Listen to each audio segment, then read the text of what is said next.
Министре, како ја оценувате работата на вашиот претходник? Изминативе години јавноста беше сведок на многу нерасчистени убиства, запалени возила, многу пресметки кои што се препишуваа на пресметки на подземјето, на мафијата, па може слободно да кажем и на наркокартелите во Македонија.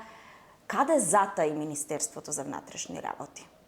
За жал, она што може да забележам е дека последните 4 години, откако актуелниот сега председател на техничка влада, а порано министер за внатрешни работи Оливер Спасовски дојде на чело на Министерството за внатрешни работи, е тоа дека не постои фактички актуелна статистика, компарација или анализа на веб страницата на Министерството за внатрешни работи, од каде што може точно да се види степенот на успешност во справување на Министерството за внатрешни работи во изминатиот период, додека Оливер Спасовски го раководеше Министерството, во областа на класичниот криминал и во областа на организираниот криминал.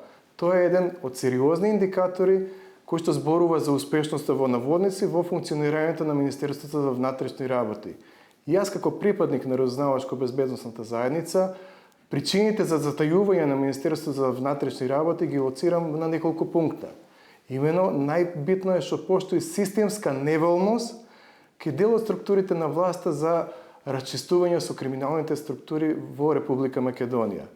Од причина што дел од тие криминални структури беа директно надоврзани на поединци од власта и ги логистицира во предизборниот, меѓутоа и во постизборниот период, а да не кажам беа некои вклучени во одредени коруптивни сделки со нив. Друга причина е што делот раководниот кадар, менаџментот на Министерството за внатрешни работи е избран по нестручни критериуми, без почитување на основните професионални стандарди и без доволна едукација и соодветна стручна наобразба.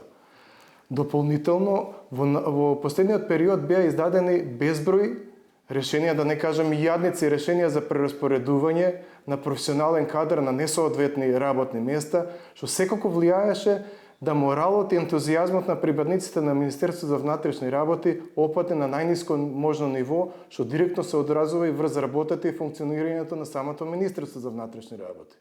Веќе кога ги спомнавте новите решенија, што значеше тоа?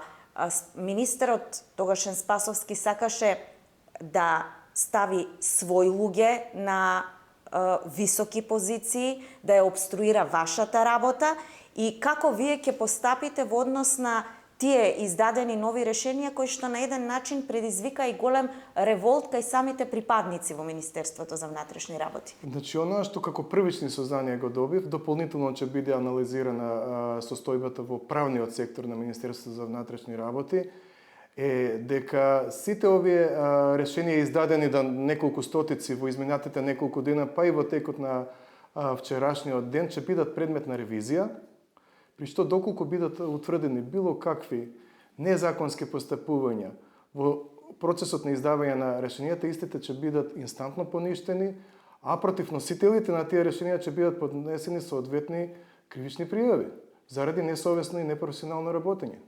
Една од реформите која што веќе власта во заминување, бидејќи нели имаме веќе техничка влада, се фалеше, тоа беше реформата во Министерството за внатрешни работи, поточно во УБК.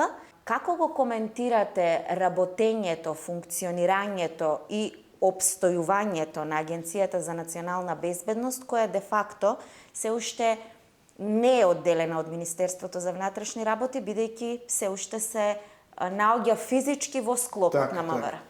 Самиот процес на реформи во разузнавачко-безбедносниот сектор беше неиминовен, а иначе произлезе од извештајот на Прибе. Потоа на ниво на служби беше реализиран еден проект интелигенција за скрининг на разузнавачко-безбедносниот систем, при што произлезе формирањето и етаблирањето на Агенцијата за национална безбедност. За жал, како што и вие споменавте во прашањето, Агенцијата за национална безбедност од самиот старт беше формирана на непрофесионален начин.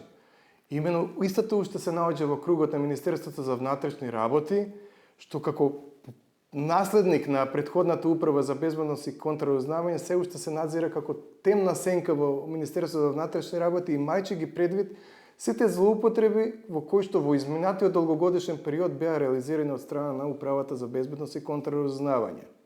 Дополнително, непрофесионално беше самиот процес на селекција на кадар во Агенција за националната безбедност, посебно од акцент што неа беа спроведени две основни законски одредби, а тоа е спроведување на полиграфско тестирање и спроведување на тест за интегритет.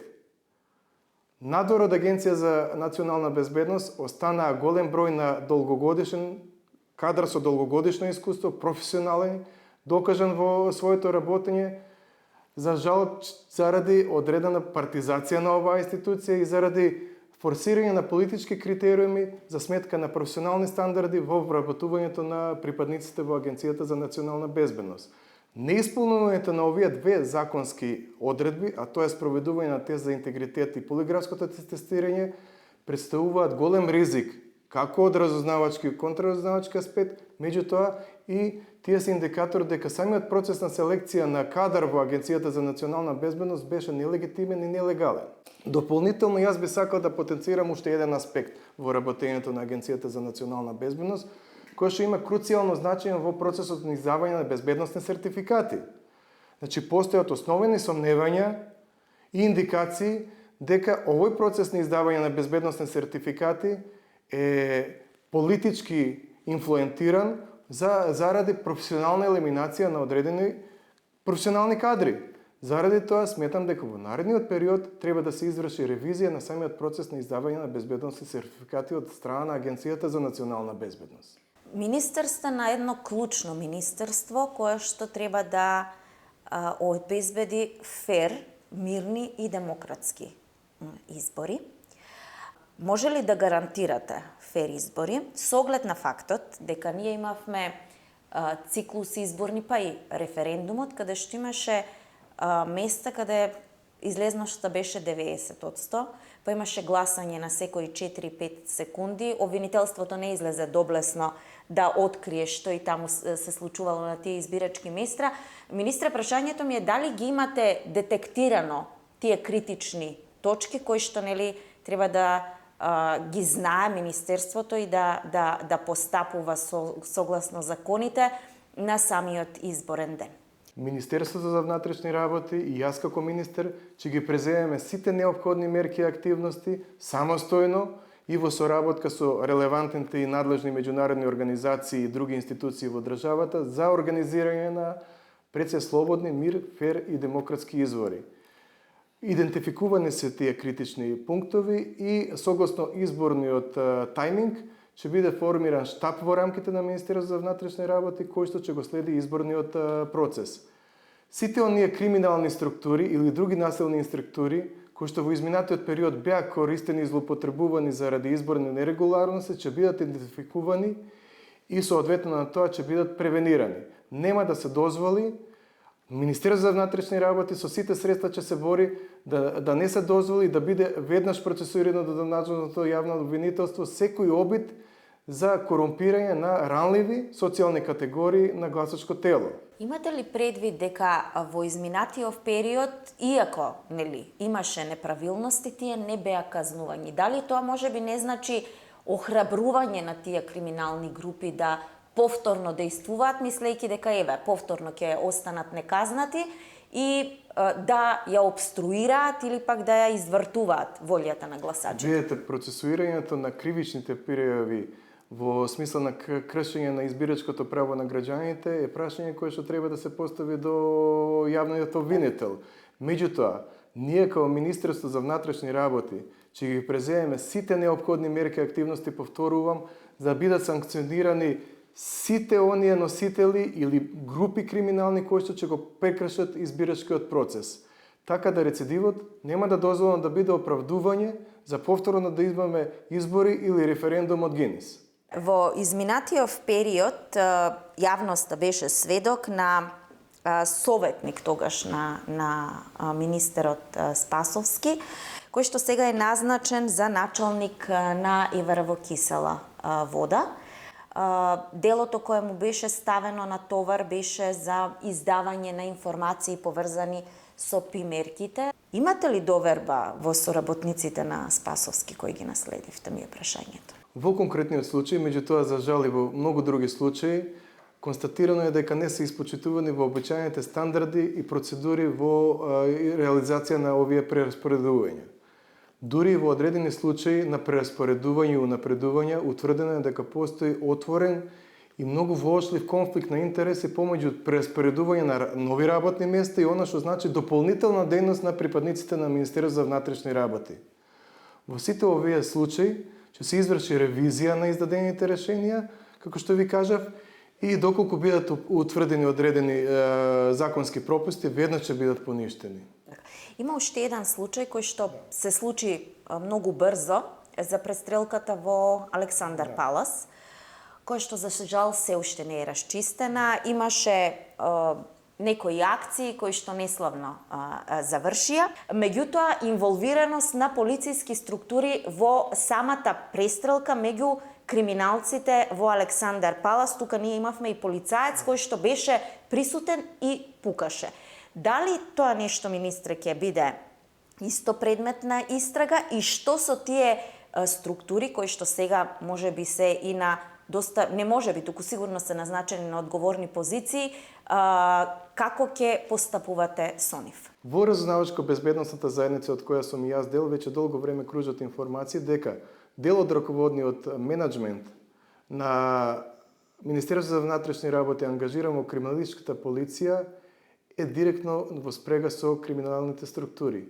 При тоа постојат неофицијални информации дека постои тарифа за држање кривични пријави во ФИОКа, за уништување на средствата за извршување на кривично дело или за оквалификување на потешки кривични дела во полесни кривични дела.